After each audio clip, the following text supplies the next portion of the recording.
इन्नल हम्दुलिल्लाह नहमदुहु व नस्तईनुहु व नस्तगफिरुह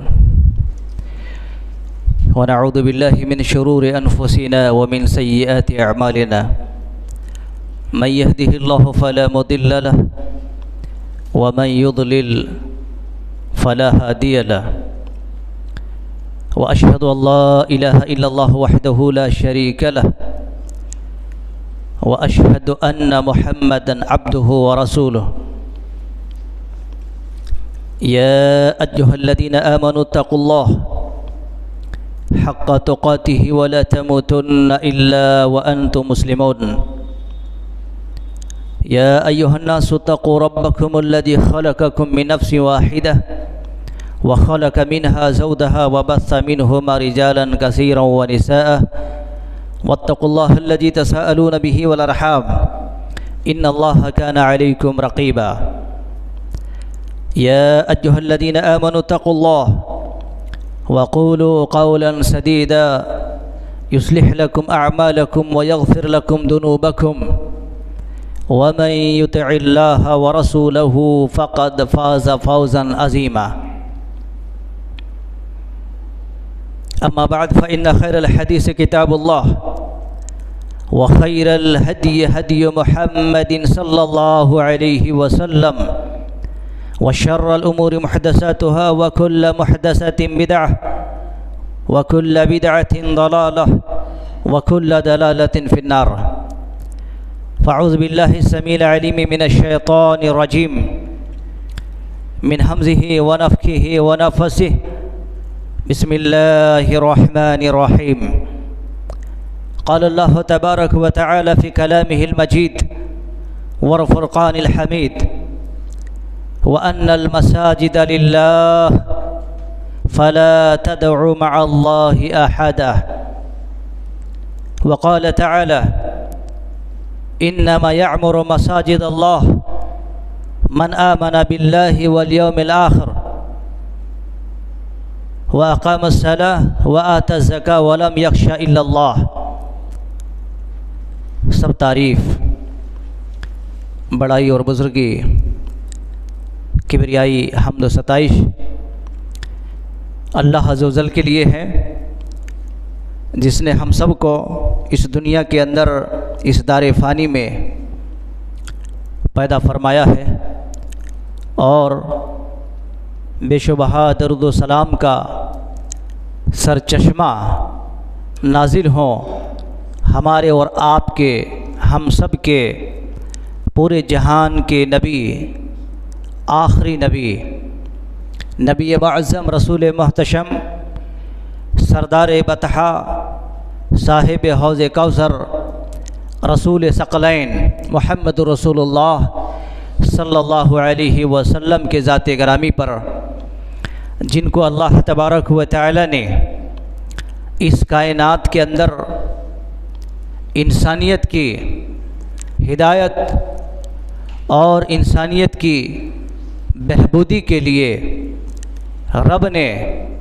पूरी तालीमात के साथ, पूरी ज़िम्मेदारी के साथ, पूरी दयानतदारी के साथ, चाहे वो दीनी एतबार से हो, अखलाकी एतबार से हो या फिर समाजी एतबार से हो या इंसानों के लिए हो या जिन्नातों के लिए हो, रब ताला ने नबी आखिरी मुहम्मद रसूलुल्लाह सल्लल्लाहु अलैहि वसल्लम को पूरी इंसानियत के लिए एक बेहतरीन नुस्ख़े कीमिया दे कर के भेजा, ताकि लोग मुतनफ़िर ना हो, मोहब्बत करें, मवद्दत के साथ पेश आएँ और अदावत से, दुश्मनी से और बुग़्ज़ व अनात से वो दूर रहें। ये लेसन और ये सबक अल्लाह तबारक व तआला ने आखिरी नबी मोहम्मद सल्लल्लाहु अलैहि वसल्लम को देकर इस दुनिया के अंदर मबूस फरमाया। मेरे इस्लामी भाइयों, साथियों, नौजवानों और ख़वातीन, मैंने अभी आप हजरात के सामने कलाम मुक़द्दस सूरह जिन की 18वें नंबर की एक आयत पढ़ी है और सूरह तौबा की भी 18वें नंबर की एक आयत पढ़ी है। इस मुनासिबत से आज के इस खुतबा जुमा के अंदर मस्जिद के आदाब और उसकी जिम्मेदारियाँ, मस्जिद के आदाब, ये लफ्ज़ सुनते ही हम सब के दिमाग में ये बात पहुंच जाती है, हम सब के दिमाग में ये बात आ जाती है कि मस्जिद सरापा अल्लाह रब्बुल आलमीन का घर है। मस्जिद सरापा अल्लाह रब्बुल आलमीन का घर है और मस्जिद अल्लाह तबारक व तआला के नज़दीक बकौल रसूल रहमत सल्लल्लाहु अलैहि वसल्लम के सही मुस्लिम की रिवायत के मुताबिक पूरी दुनिया के अंदर सबसे बेहतरीन, सबसे पवित्र और सबसे पाक अगर कोई जगह है और अल्लाह रब्बुल आलमीन ने सब जगहों में से अगर किसी जगह को पसंद फरमाया है तो अल्लाह रब्बुल आलमीन ने मस्जिद को पसंद फरमाया है। और हदीस में नबी रहमत सल्लल्लाहु अलैहि वसल्लम ने ये जुमला कह दिया, अहब्बुल बिलाद इलल्लाहि मसाजिदुहा। अहब्बुल बिलाद, बिलाद के मतलब होते शहर, पूरे शहरों में, पूरी आबादी में, पूरी दुनिया के अंदर तमाम के तमाम जगहों में से सबसे शुद्ध और सबसे पाकीज़ा अगर कोई जगह है और जिसको अल्लाह ने पसंद फरमाया है वो मस्जिद है। अल्लाह अकबर।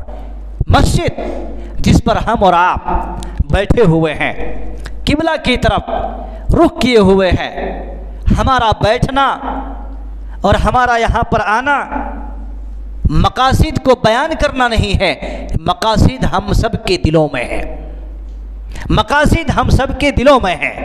जिस मकसद के तहत यहाँ पर पहुँचे हैं तो पता चलता है अल्लाह रब्बुल आलमीन के नज़दीक कुरान की शक्ल में, हदीस की शक्ल में अल्लाह रब्बुल आलमीन के यहाँ नज़दीक सबसे मुबारक, सबसे मुक़द्दस, सबसे पवित्र, सबसे शुद्ध और सबसे बेहतरीन जिसको अल्लाह ने पसंद किया है वो अल्लाह ने अपने घर को पसंद किया, मस्जिद। मेरे इस्लामी भाइयों, अल्लाह तबारक व तआला ने कुरान मजीद के अंदर बड़ी अजीम पैगाम सुनाया है, बड़ी बेहतरीन सबक है, लेसन है। अल्लाह ने फरमाया व अन्नल मसाजिद लिल्लाह फला तदउ मअल्लाहि अहदा। अल्लाह रब्बुल आलमीन ने इस जुमले के अंदर सारे लोगों के शुकूक और शुबहात को ख़त्म कर दिया, सारे लोगों के मिजाज को साफ कर दिया। और क्या है वो? अल्लाह रब्बुल आलमीन ने कहा व अन्नल मसाजिद लिल्लाह फला तदउ मअल्लाहि अहदा। कितनी बेहतरीन बात है, कितना प्यारा जुमला है। अल्लाह ने कहा मस्जिद अल्लाह रब्बुल आलमीन का है, व अन्नल मसाजिद लिल्लाह, अल्लाह रब्बुल आलमीन का है, किसी का नहीं, किसी की जाति नहीं, किसी की प्रॉपर्टी नहीं, किसी का उसमें अपना हक नहीं, अल्लाह तबारक व तआला का है वो। इसलिए आप गौर कीजिएगा इस बात पर, हजरत आदम अलैहिस्सलाम को अल्लाह तबारक व तआला ने यह हुक्म जारी फरमाया था, ए आदम सबसे पहले अल्लाह रब्बुल आलमीन का ये घर बनाओ जिसमें अल्लाह के बंदे इबादतें करेंगे, जिसमें नमाज पढ़ेंगे, जिसमें बैठकर अल्लाह रब्बुल आलमीन को याद करेंगे। और सबसे पहला वो घर जिस घर के तरफ हम मुँह करके नमाज पढ़ते हैं, जिसको काबा कहते हैं, जिसको मक्का कहते हैं, सबसे पहला घर है जो इबादत के लिए अल्लाह रब्बुल आलमीन का घर इंतखाब किया गया और सबसे पहले उसको तामीर किया गया, जो मक्का के अंदर है, वो पहला घर है। अल्लाह रब्बुल आलमीन ने उसको बैत के नाम से याद किया है। इन्ना अव्वला बैतिन उज़िया लिन्नास, अल्लाह रब्बुल आलमीन ने फरमाया वो घर, वो बैत लोगों के लिए बनाया गया, इंसानों के लिए उसको तामीर की गई। तो पता चलता है अल्लाह रब्बुल आलमीन ने यहाँ पर भी कहा व अन्नल मसाजिद लिल्लाह फला तदउ मअल्लाहि अहदा, लोगों उस घर में अल्लाह तबारक व तआला के साथ किसी और को मत शामिल करो, किसी और को मत मिलाओ, किसी और को उसके अंदर मत मिक्स करो। फला तदउ अहदा, इसलिए अक्सर व बेशतर आप देखेंगे जितने भी सलफ़ सालिहीन के तर्ज पर चलने वाले मसाजिद हैं, इसमें कोई किस्म की आपको नहीं मिलेंगे। सामने आपको कोई तोगरे नहीं, सामने आपको कोई झंडियाँ नहीं, कोई किस्म की लिखत नहीं, बिल्कुल क्लीन जिधर भी देखेंगे आप। ये मस्जिद की आदाब हैं, ये मस्जिद के आदाब है, मस्जिद का हक है कि इसके साथ साथ किसी और को नहीं पुकारना, किसी और को शामिल नहीं करना।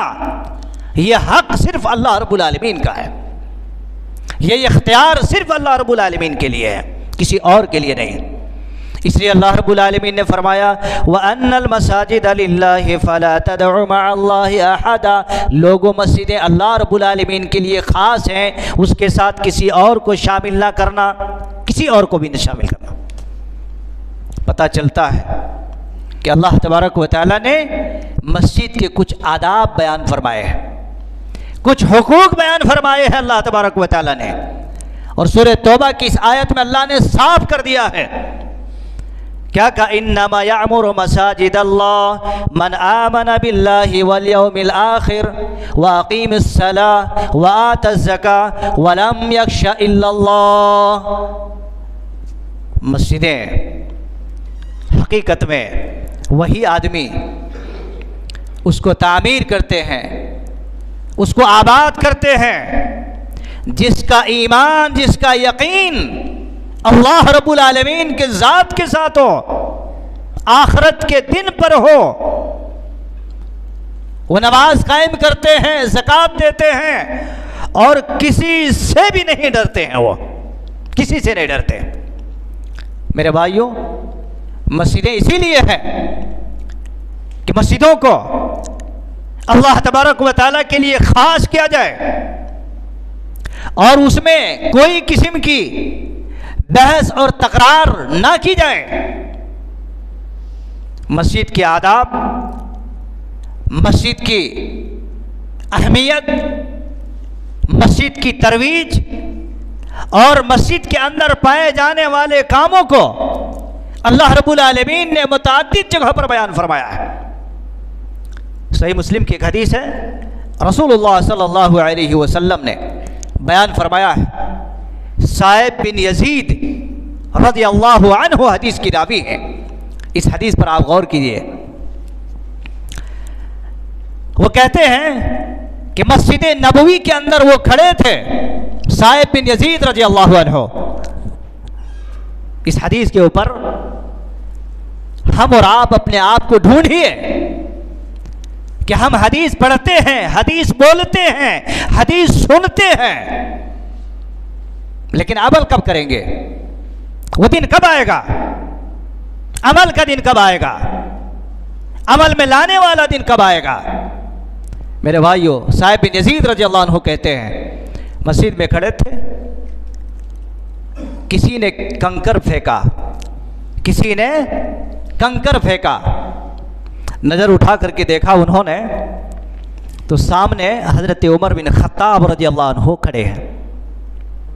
हज़रत उमर बिन खत्ताब रज़ियल्लाहु अन्हु ने बुलाया कि आओ इधर। वो आए। हज़रत उमर बिन खत्ताब रज़ियल्लाहु अन्हु ने कहा, उन दोनों को बुलाओ।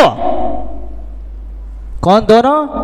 जो कंकरियां फेंक रहे थे, छोटी छोटी कंकरियां, कंकरी फेंक रहे थे, पत्थर नहीं। कहा उन दोनों को बुलाओ। दोनों को बुलाए गए हजरत उमर बिन खत्ताब रज़ियल्लाहु अन्हु के पास। क्या मियाँ, कहाँ के रहने वाले हो? कहाँ के हो तुम लोग, या कहा कहाँ रहते हो तुम लोग। उन लोगों ने कहा, उन दोनों ने कहा, हम लोग ताइफ के रहने वाले हैं। कहाँ? ताइफ के रहने वाले। मक्का से ताइफ 70-80 किलोमीटर दूर है। वो लोग दोनों ने कहा, हम लोग ताइफ के रहने वाले हैं, ताइफ से आए हैं। कहाँ? मदीना। वो दोनों के बारे में कहा, अगर तुम लोग इस मदीना के रहने वाले होते, इस मदीना शहर के रहने वाले होते, तो तुम दोनों को हम सजा दिए बगैर नहीं छोड़ते। क्या कहा? दोनों को सजा दिए बगैर हम नहीं छोड़ते। कोड़े तुम लोगों पर लगाए जाते, पिटाई होती थी जमकर तुम लोगों की। क्यों?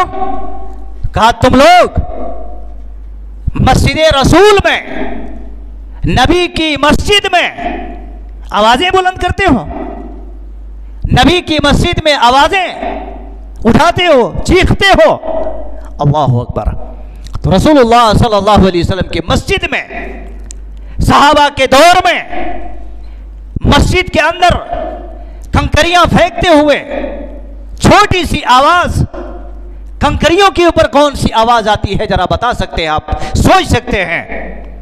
उस आवाज के ऊपर उमर बिन खत्ताब रज़ियल्लाहु अन्हु ने कहा, अगर तुम लोग मदीने के होते तो आज तुम लोग मेरे हाथों से नहीं बच सकते, लेकिन तुम लोग ताइफ के रहने वाला है, शायद मस्जिदों के बारे में, मस्जिद के आदाब के बारे में, मस्जिद के सिलसिले में, मस्जिद की मुनासिबत से हो सकता हो तुम लोगों के पास इल्म नहीं, इसीलिए तुम लोग छोड़ दिए गए। मदीना का होते तो आज तुम लोगों की चमड़ी छिल जाती थी, चमड़ी छिल जाती थी।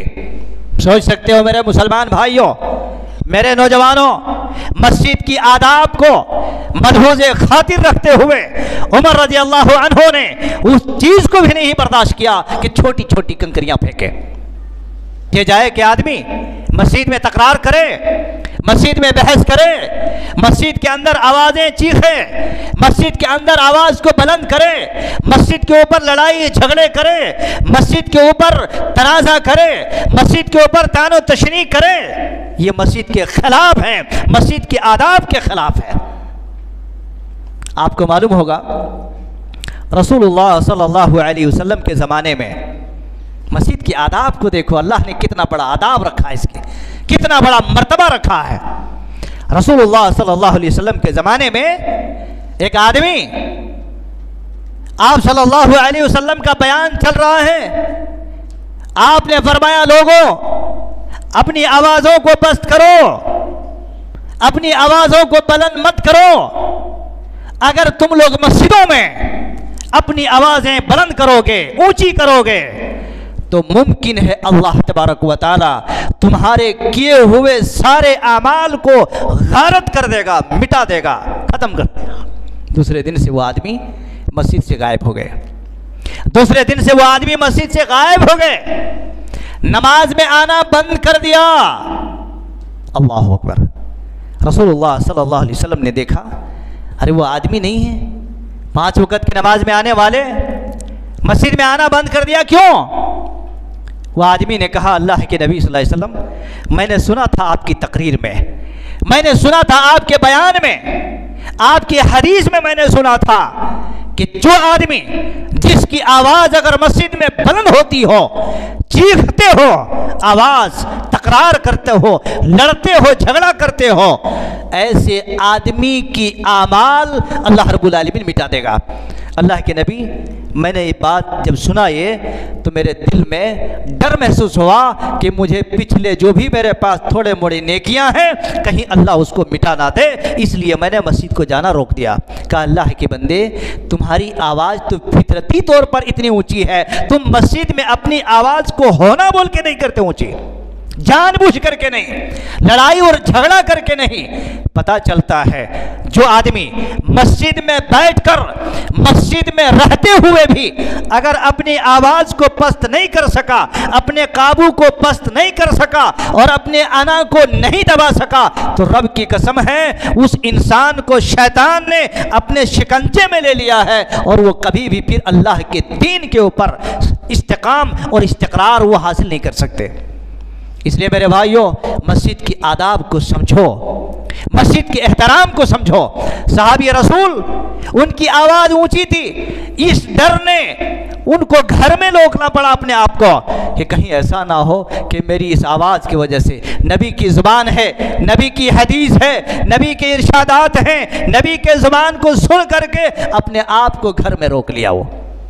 मेरे नौजवानों, मेरे साथियों, मेरे बच्चों, कौम के, मिल्लत के नौजवानों, हम और आप अगर मस्जिद के आदाब को, मस्जिद के एहतराम को बाकी नहीं रखेंगे तो भला कौन आएगा इसके ऊपर? कौन आएगा इसकी रखवाली के लिए? कौन आएगा इसकी रखरखाव के लिए? सोचिए हम और आप। रसूलुल्लाह सल्लल्लाहु अलैहि वसल्लम ने, इब्ने हब्बान की रिवायत है, हज़रत अब्दुल्लाह बिन मसूद रज़ी अल्लाहु अन्हु हदीस की रावी हैं, वो कहते हैं, आपने फरमाया कि याती ज़मानुन, अल्लाह के नबी सल्लल्लाहु अलैहि वसल्लम ने फरमाया सयकूनु फी आखिरी ज़मान, बड़ी अच्छी हदीस है, सयकूनु फी आखिरी ज़मान कौमुन यकूनु हदीसुहुम फी मसाजिदिहिम लैसा लिल्लाहि फीहिम हाजा। पूरी हदीस मैंने आपको सामने पढ़ दिया। हज़रत अब्दुल्लाह बिन मसूद रज़ी अल्लाहु अन्हु हदीस की रावी वो बयान करते हैं, रसूलुल्लाह सल्लल्लाहु अलैहि वसल्लम ने कहा कि मेरी उम्मत के ऊपर एक दौर ऐसा आने वाला है, मेरी उम्मत के ऊपर एक दौर ऐसा आने वाला है, एक ज़माना ऐसा आने वाला है, एक ऐसा ज़माना आने वाला है, हदीसुहुम फी मसाजिदिहिम, वो क्या करेंगे? वो सारी बातों को सुनेंगे या मस्जिदों के अंदर ऐसी ऐसी बातें करेंगे। हदीसुहुम, हदीस के मतलब बात, ऐसी ऐसी बातें करना शुरू करेंगे। लैसा लिल्लाहि फीहिम हाजा, अल्लाह तबारक व तआला को ऐसी बातों को कोई ज़रूरत नहीं होगी, ऐसी ऐसी बातें करना शुरू करेंगे। अल्लाह के नबी सल्लल्लाहु अलैहि वसल्लम ने अपने उम्मत को सामने रखते हुए आपने अपने उम्मत के लिए आखिरी दौर के बारे में बयान फरमाया। सयकूनु फी ज़मान सयकूनु याती ज़मानिन, कैसा ज़माना आएगा मेरी कौम के ऊपर, कौमुन यकूनु हदीसुहुम, वो बातें करेंगे, बातें करेंगे कहाँ पर? फी मसाजिदिहिम, मस्जिद के अंदर बातें करेंगे। लैसा लिल्लाहि फीहिम हाजा, अल्लाह तबारक व तआला को ऐसी बातों को कतई जरूरत नहीं होगी। मस्जिदों में बैठ बैठ करके बातें करेंगे, अल्लाहु अकबर। मस्जिद में बैठ कर तिलावत, जिक्र व अज़कार और दूसरे काम करने के बजाय ऐसे ऐसे काम करेंगे, ऐसी ऐसी हरकतें करेंगे। लैसा लिल्लाहि फीहिम हाजा, अल्लाह तबारक व तआला को ना ऐसी बातों की ज़रूरत है, ना ऐसे कामों की ज़रूरत है, ना ऐसे बहस व तकरार की ज़रूरत है जिन कामों को लेकर के मस्जिदों में लोग लेके बैठते हैं। कदान नहीं। हर मुसलमान को चाहिए कि इस दौर के अंदर, इस दौरे फितन में लोगों ने मस्जिदों को नहीं छोड़ा है, लोगों ने मस्जिदों को नहीं बख्शा है। मेरे भाइयों, अगर यहाँ पर सुकून नहीं मिला, मस्जिद के अंदर तसल्ली और तशफ़ी नहीं मिली, तो याद रख लेना, अल्लाह की कसम, फिर दुनिया में कहीं पर आपको तसल्ली नहीं मिलेंगी, कहीं पर सुकून नहीं मिलेगा, कहीं पर तसल्ली और तशफ़ी हासिल हो ही नहीं सकती है। इसलिए अल्लाह के नबी सल्लल्लाहु अलैहि वसल्लम ने इस हदीस को बयान फरमाया मस्जिद की आदाब और उसके हक़ाइक़ के बुनियाद पर। इसलिए हम और आपको चाहिए कि इन चीज़ों को अपने सामने रखें और मस्जिद में आने से पहले पहले अपने अंदर बहुत सारी चीज़ों का ख्याल पैदा करें, बहुत सारी चीज़ों का ख्याल रखें।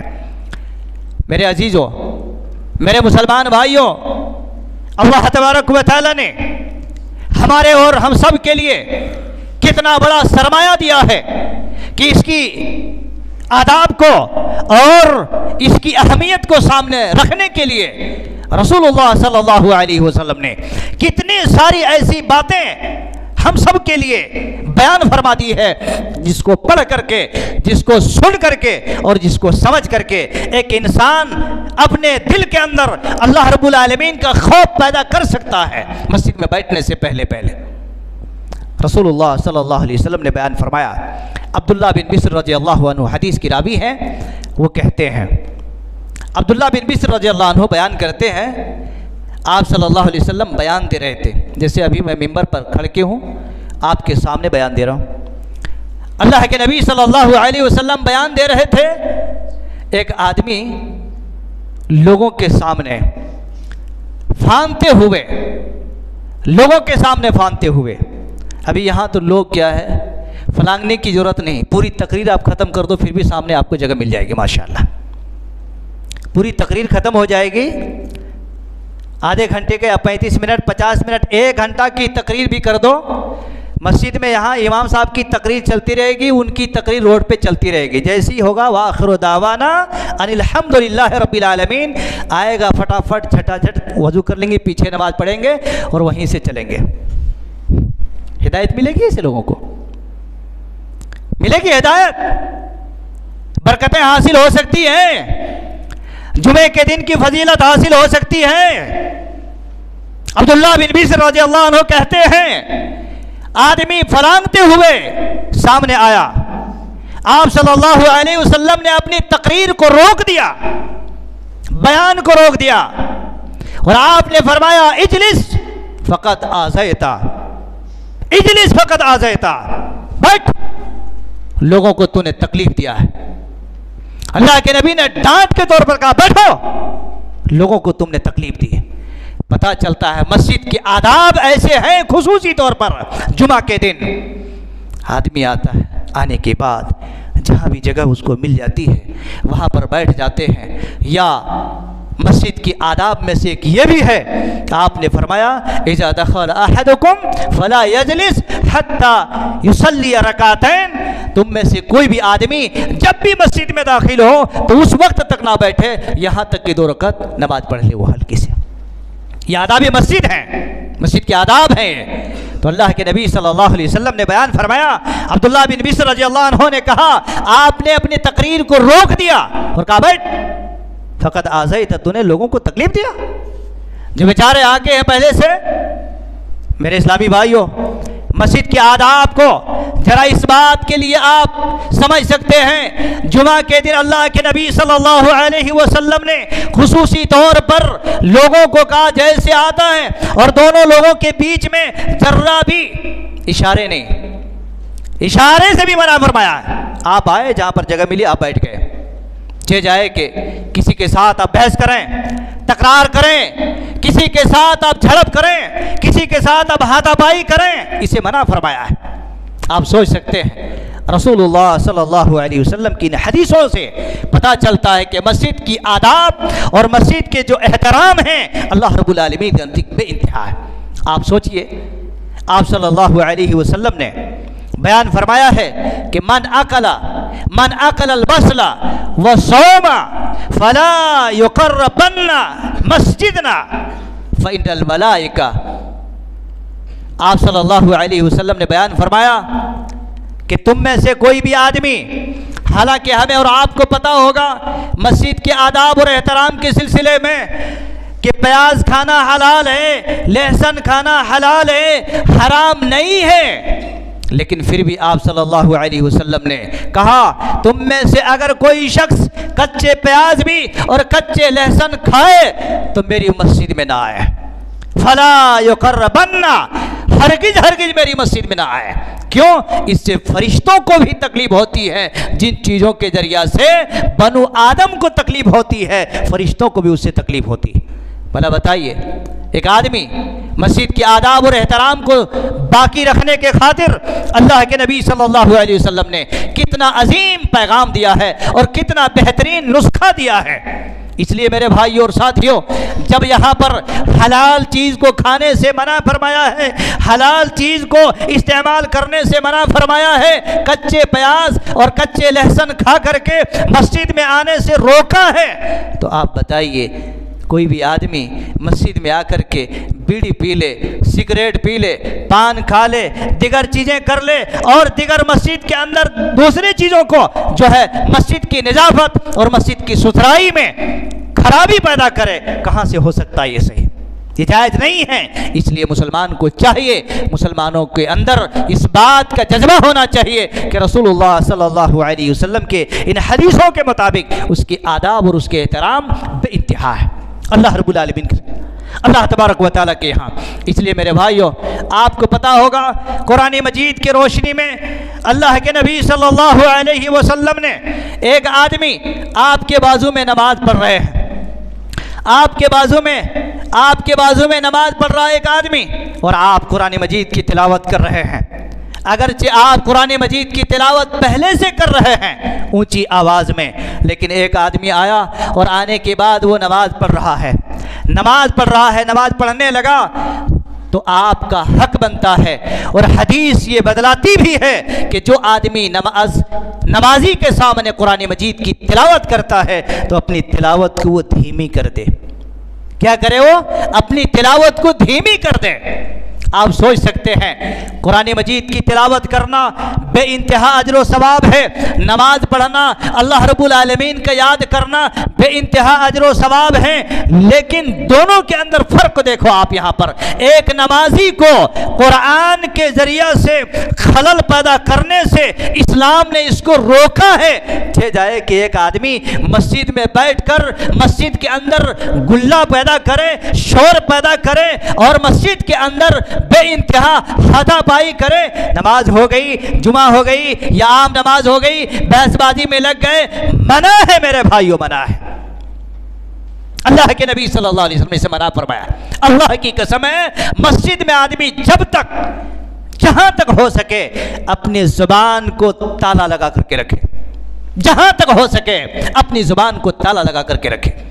ताला लगाने का मतलब यह है कि आदमी जरूरत से ज्यादा कतान बात ना करे, वो तभी जा करके हमारे और आपके अमाल सलामत रह सकते हैं। वरना मेरे भाइयों, जैसे जैसे कौम, जैसे जैसे दौर आ रहा है, मुमकिन हो हमारे अमाल हम नेकियां लेने आते हैं या हम नेकियां देने आते हैं, समझ में नहीं आता। हम नेकियां लेने आते हैं या नेकियां देने आते हैं, समझ में नहीं आता। इसलिए मस्जिद में अल्लाह तबारक व तआला के वास्ते जो मस्जिद की आदाब हैं, उसके एहतराम है, उसको मलहूज रखिए, उसको बाकी रखिए। अब आइए देखते हैं मस्जिद के अंदर जिम्मेदारियां हैं क्या। मस्जिद की आदाब तो बेइंतहा है। मस्जिद के आदाब के सिलसिले में कई सारे अहादीस हैं। अल्लाह के नबी सल्लल्लाहु अलैहि वसल्लम ने मस्जिद के बारे में कहा, यह हदीस सुनना जरूरी है आपके लिए। मस्जिद के बारे में अल्लाह के नबी सल्लल्लाहु अलैहि वसल्लम ने फरमाया 7 चीजें सदकाए जारिया है। 7 चीजें सदकाए जारिया हैं। सदकाए जारिया के मतलब क्या होता है? आप दुनिया से चले गए, आपका नामो निशान नहीं है, घर छोड़ दिए, वतन छोड़ दिए, शहर छोड़ दिए, बीवी बच्चों को छोड़ दिए, एक आदमी जाके कब्रिस्तान के अंदर मदफून है, कब्र के अंदर मदफून है। लेकिन 7 चीजें ऐसी हैं जो कब्र में दफन होने के बावजूद भी उसके नेकियों का सिलसिला और नेकियों का सिस्टम जारी रहता है, जारी रहता है। अल्लाह अकबर, ये सबसे बड़ी नेकी है। अल्लाह की कसम है, ये सबसे बड़ी नेकी है कि इंसान दुनिया में तो नेकी कर ही लिया था, लेकिन मरने के बाद भी उसकी नेकियां वहां पर पहुंच रही हैं, कब्र में उसकी नेकियां पहुंच रही हैं।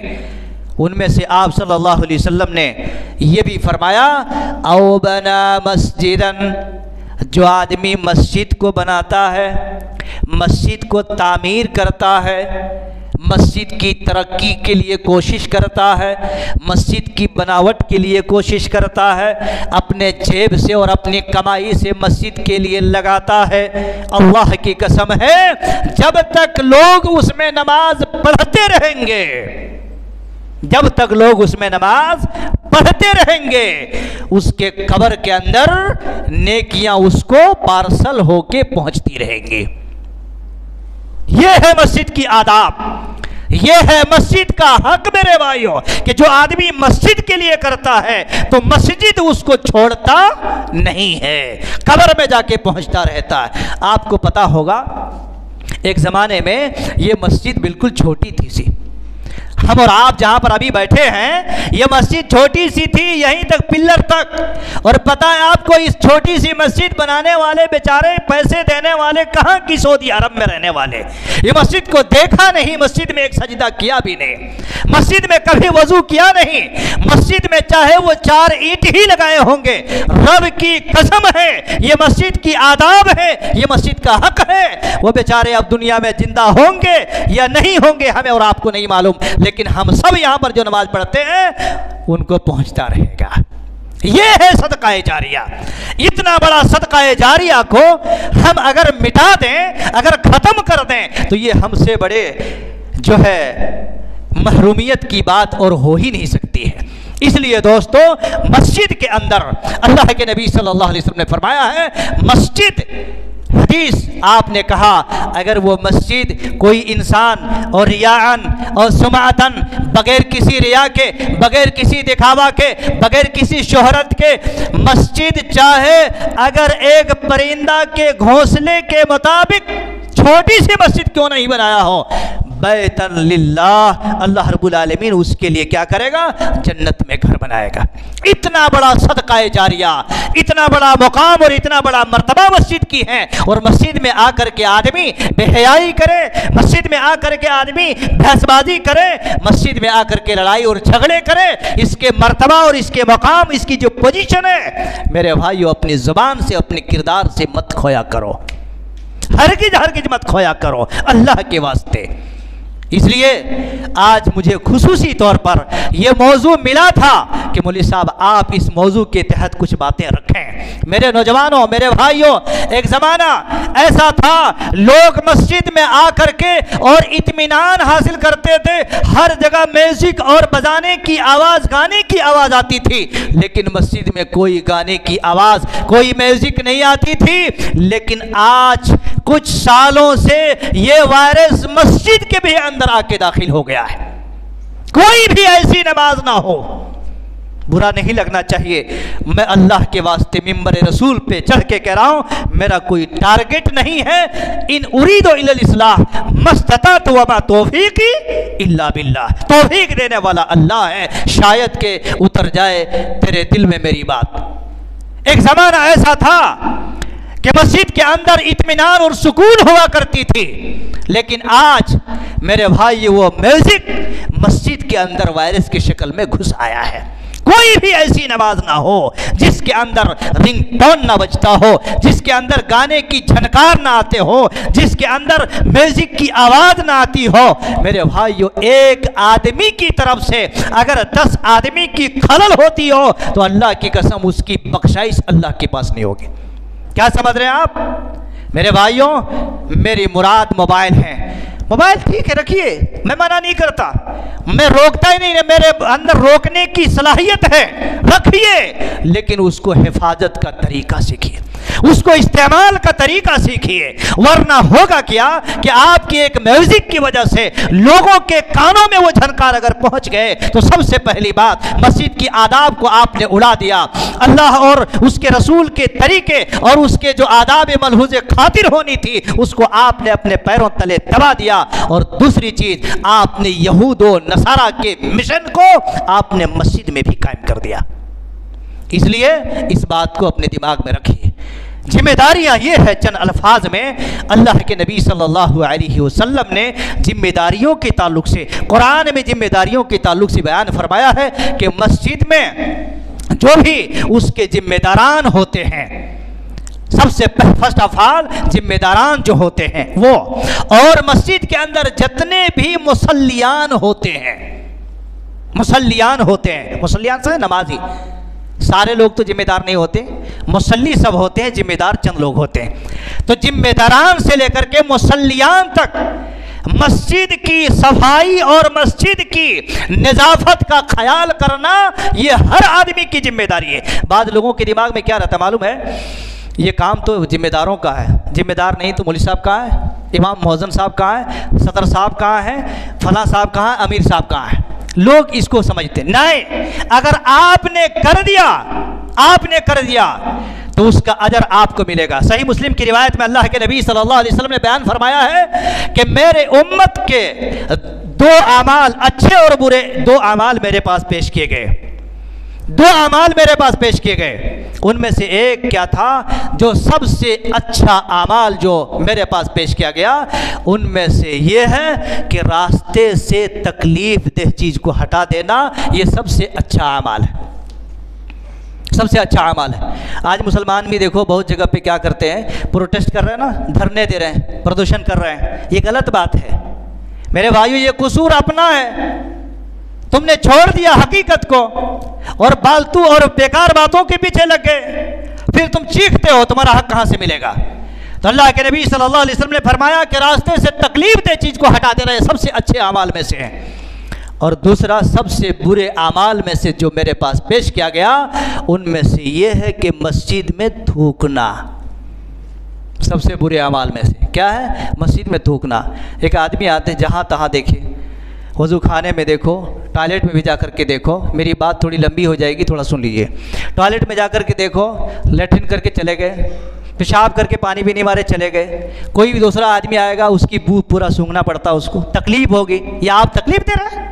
मस्जिद इसीलिए है, अल्लाह के बंदे नल हैं, पानी है, सहूलत है, सारी चीज़ें फराहम हैं। अल्लाह के बंदे अगर किसी ने गलत काम करके गया है तो आपका हक बनता है कि उसको साफ कर दो। आप क्या आप नबी से बढ़कर हैं? सहाबा से बढ़कर हैं?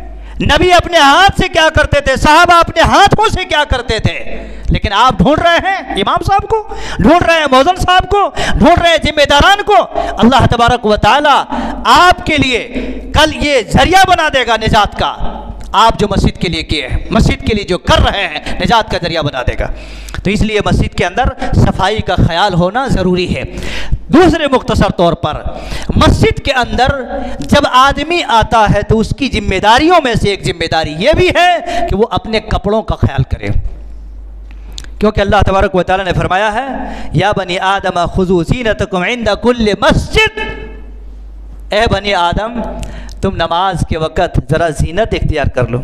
शादी में जाते हैं किसी भी फंक्शन हॉल में, घंटा डेढ़ घंटा तो लग ही जाएगा, सेटअप में, मेकअप में, शूटिंग में, बूटिंग में, सब चीज़ों में एक डेढ़ घंटा लग जाएगा।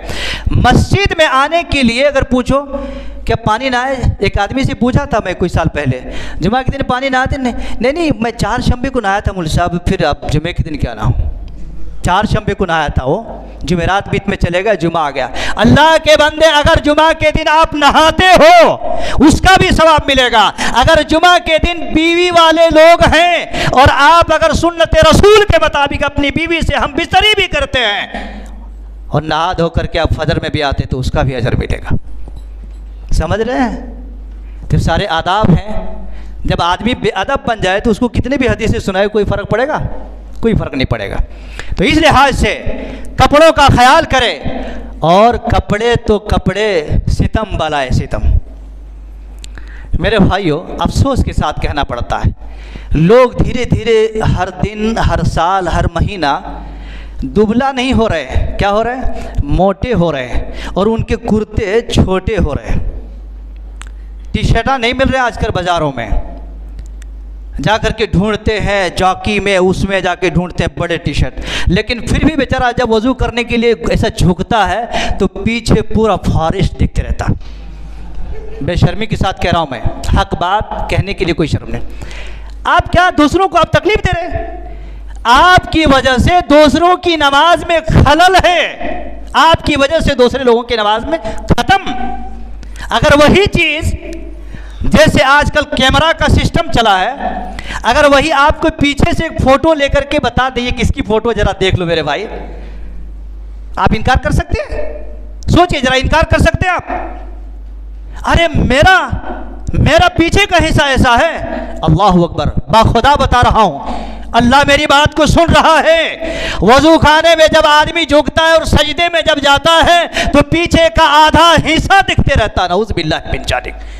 शर्म करो मेरे भाइयों, अपने घरों में जा करके, सजदे में जा करके बीवी को कहो कि मेरे जरा पीछे हिस्सा देखो, मौलवी साहब ऐसा बयान कर रहे थे, सही है या गलत है?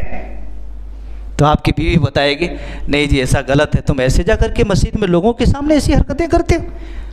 ये है आपकी जिम्मेदारी, मस्जिद में आने से पहले आपकी जिम्मेदारी है।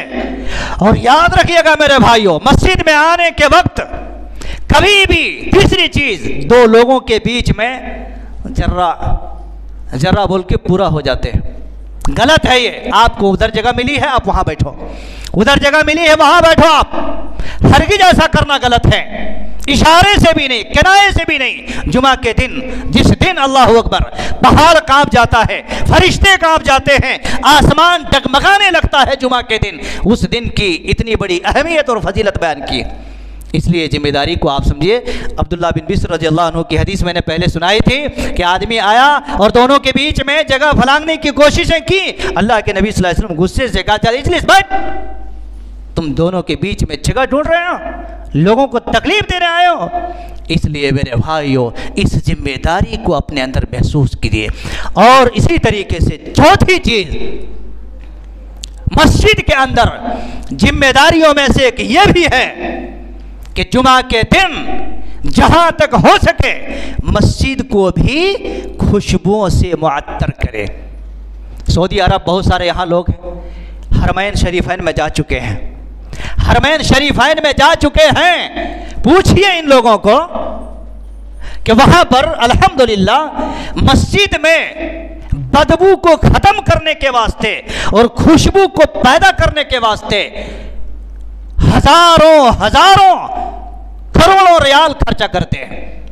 मेरे भाइयों, आप अपने घर में डेली, आपके घर में डेली एक आते लेटरिन साफ करने वाला, एक आते घर में पोछा मारने वाला, एक आते घर में झाड़ू लगाने वाले।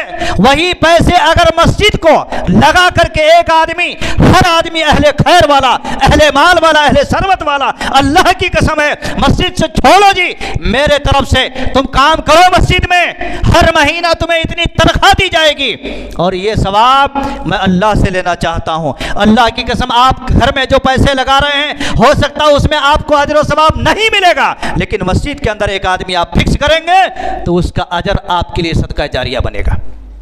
सऊदी अरब में देखिए, कहीं पर भी सजदा करो, अल्हम्दुलिल्लाह, कहीं पर भी सजदा करो, आपको एक धूल भी नहीं लगेगी। यह है जिम्मेदारी। इसलिए जिम्मेदारान को भी चाहिए कि हमारी जिम्मेदारी क्या है, और मुसल्लियान को भी चाहिए कि ये इबादत गाह है, अल्लाह का घर है, अल्लाह के घर में हम करेंगे तो उसका अजर अल्लाह तबारक व तआला देगा। आपको पता होगा, मैं एक आखिरी बात कहूँगा और ये बात ज़रूर कहना चाहिए। अभी देखिए, कुछ साल पहले, साल तो मुझे याद नहीं, कम से कम 4, 5, 7 साल तो हो ही गए होंगे, मक्का के अंदर क्या हुआ, वहाँ पर कुछ टावर का काम चल रहा था, तो वो मशीन टूट करके और बिल्डिंग के ऊपर गिर करके कुछ लोग वहाँ पर मर गए थे। मालूम है कि नहीं? सारे लोगों को मालूम होगा। मशीन टूट करके, चूँकि बड़े ऊपर में, अब पता नहीं क्या हुआ, किस चीज़ में प्रॉब्लम आया, अल्लाह जानता है। वो मशीन टूट करके बिल्डिंग के स्लैब पे गिर करके लोग मर गए और हालांकि लोग कलमे पढ़ते चले गए। बड़ा ही अफसोस का मामला था, लेकिन फिर दिल में यही आया कि उस मुबारक घर में मरे हैं, अल्लाह तबारक व तआला क्या उन लोगों के साथ खैर करना चाहता है वो अल्लाह जानता है। लेकिन जिम्मेदारी की बात बता रहा हूँ, किसकी जिम्मेदारी की बात बता रहा हूं? उस वक्त के बादशाह किंग, उस वक्त के बादशाह किंग वक्त के इमाम के पास आए, वक्त के इमाम के पास आए मुजरिम बन करके, और क्या कहा, इमाम साहब इतना बड़ा हादसा हो गया, इसके जिम्मेदार मैं हूं, अगर मेरी जिम्मेदारी में कोई किस्म की कमी अगर थी जिसको मैंने पूरा नहीं कर सका, तो आप मुझे जो सजा देंगे वो सजा लेने के लिए किंग आपके सामने मुजरिम बन के खड़ा है। अल्लाह अकबर। कोई कहेगा ऐसा? कोई कहेगा जी दूसरे जिम्मेदार? समझ रहे मेरी बात को? दूसरे जिम्मेदार क्या है? कॉलर उठा के आएंगे, पता नहीं अब ये आना जब तक फना नहीं होंगे ये जुमला नहीं आ सकते। किंग आया और किंग आकर के वक्त के इमाम के पास कहा, अल्लाह की कसम कि अगर मेरी निगरानी में और अगर मेरी जिम्मेदारी में कोई किस्म की कमी रही होगी, इतना बड़ा हादसा हो गया, हज का अय्याम है, हज का दौरान है, लोग तवाफ कर रहे हैं, कोने कोने से लोग आए हुए हैं, अल्लाह अकबर, अगर मेरे अंदर कोई किस्म की कमी रही है तो आप जो भी सजा देंगे कुरान और हदीस की रोशनी में अगर मेरी गर्दन भी उड़ा देंगे तो मैं आपके सामने खड़ा हूं। ये होते हैं जिम्मेदारी और जिम्मेदारी के एहसास। इसलिए मेरे भाइयों, मेरे नौजवानों, इसके अंदर दो पार्ट हैं। एक तो मस्जिद के आदाब के सिलसिले में, दूसरी चीज़ क्या है, हमारी जिम्मेदारियों के सिलसिले में। इसलिए आखिरी हदीस ये है, अल्लाह के नबी सल्लल्लाहु अलैहि वसल्लम ने बयान फरमाया है, कुल्लुकुम राइन व कुल्लुकुम मसऊलिन अन रइयतिही।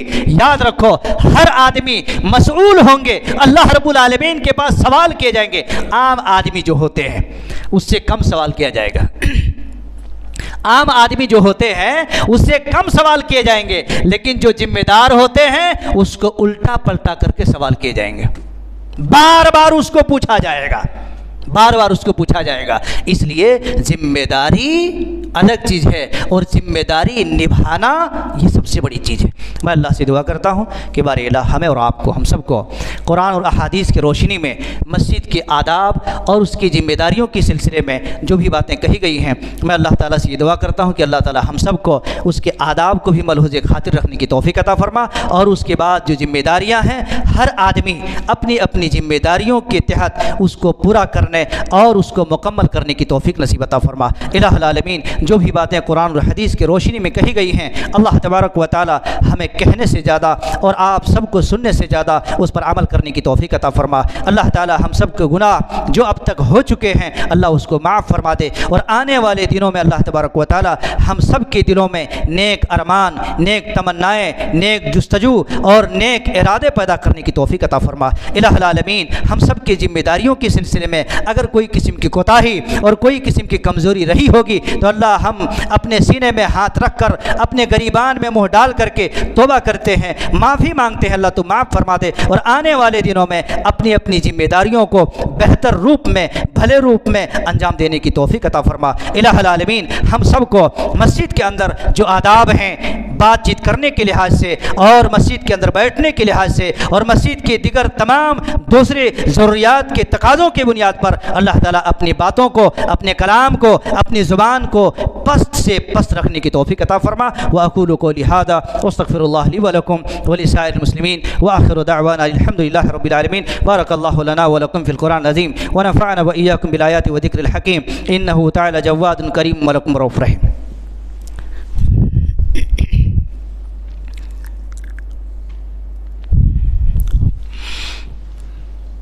अल्हम्दुलिल्लाहि रब्बिल आलमीन व अला आलिहि व अस्हाबिहि अजमाइन, अम्मा बाद, अऊज़ु बिल्लाहि मिनश शैतानिर रजीम, बिस्मिल्लाहिर रहमानिर रहीम। इन्नल्लाहा व मलाइकतहु युसल्लूना अलन नबी या अय्युहल्लज़ीना आमनू सल्लु अलैहि व सल्लिमू तस्लीमा। अल्लाहुम्मा सल्लि अला मुहम्मद व अला आलि मुहम्मद कमा सल्लैता अला इब्राहीम व अला आलि इब्राहीम इन्नका हमीदुम मजीद। अल्लाहुम्मा बारिक अला मुहम्मद व अला आलि मुहम्मद कमा बारकता अला इब्राहीम व अला आलि इब्राहीम इन्नका हमीदुम मजीद। इबादल्लाह रहमकुमुल्लाह, इन्नल्लाहा यामुरुकुम बिल अदलि वल इहसान व इताइ ज़िल क़ुरबा व यनहा अनिल फ़हशाइ वल मुनकर वल बग़ी यअज़िकुम लअल्लकुम तज़क्करून। उज़्कुरुल्लाह यज़्कुरुकुम वदऊहु यस्तजीब लकुम व लिज़िक्रुल्लाहि तआला अकबर वल्लाहु यअलमु मा तस्नऊन।